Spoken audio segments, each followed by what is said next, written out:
One of the great stories on emotional intelligence that I love to tell comes from a man who many of us look at as one of the great leaders, period. I talked a little bit earlier about Coach John Wooden, and a man that maybe in some ways has passed him is Coach Mike Krzyzewski. We know him as Coach K. And similarly to Coach Wooden, it's become synonymous with leadership. Built Duke basketball from the early 1980s into the powerhouse that it is today. He's won 5 national championships and has had a tremendous run of success.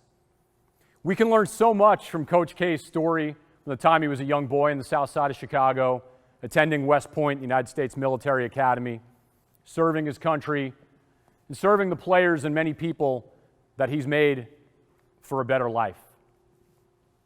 So we know Coach K today is this incredible winner, but it didn't really start out that way at Duke University. He scuffled a bit in his first couple of years. The team wasn't winning a lot. They were actually pretty mediocre. And in his third year, if you can even believe it, people were calling for him to be fired. How many of us would want to live in a world where the media was speculating of when we might lose our job? Now think about that, right?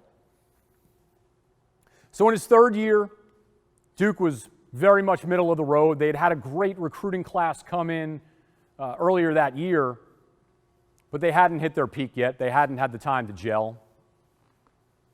He was trying to instill that sense of camaraderie that we all know is what builds a winning culture, but it wasn't happening yet. And in the final game of that season, 1983, they played in the ACC basketball tournament, and they were blown out of the gym. They lost by more than 40 points. It was a humiliating loss on national TV, and the calls only grew louder for Coach K to be fired. So after the game ended, went to a local diner, and he sat down with the assistant coaching staff. And the coaches in the room, they could tell that he looked disturbed, that he looked upset. Almost seemed to have a perplexed look on his face. So trying to break up the mood, one of the assistant coaches took his glass of water, tapped it with the knife, and decided to make a toast.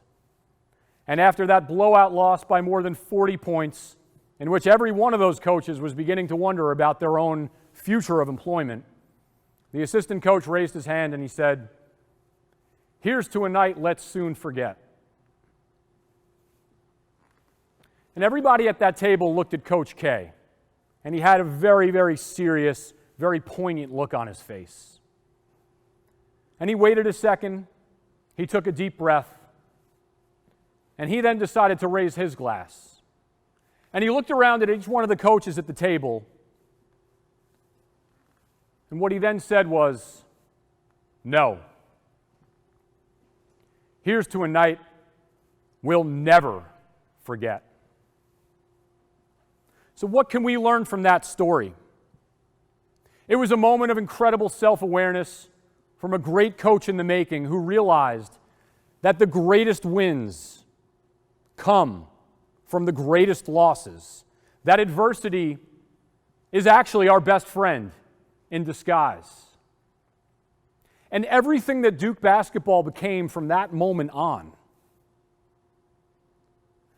was from that big loss. He built the foundation of the best basketball program in the country on a huge loss when everything was at stake, when everything was on the line. He had the self-awareness to know in that moment that what they needed to do was to get more serious and to stare that defeat in the eye and never let it happen again. He began to adapt. And when we talk about emotional intelligence, it's impossible to not talk about adaptability. And that's where you need to have the self-awareness to know, do I stay the course or do I change? And that seminal moment, that tipping point for Duke basketball was one of those forks in the road that every business, every sports organization, every leader faces. Do I continue on believing and thinking that what I've been doing is right, especially when the results haven't been right? Or do I go back to the drawing board and look at the principles and the values? Do I look at the game plan? Do I recognize what it's going to take for me to be better and for me to change and evolve? As John F. Kennedy once said, change is the law of life. and those who look only to the past and the present are sure to miss the future.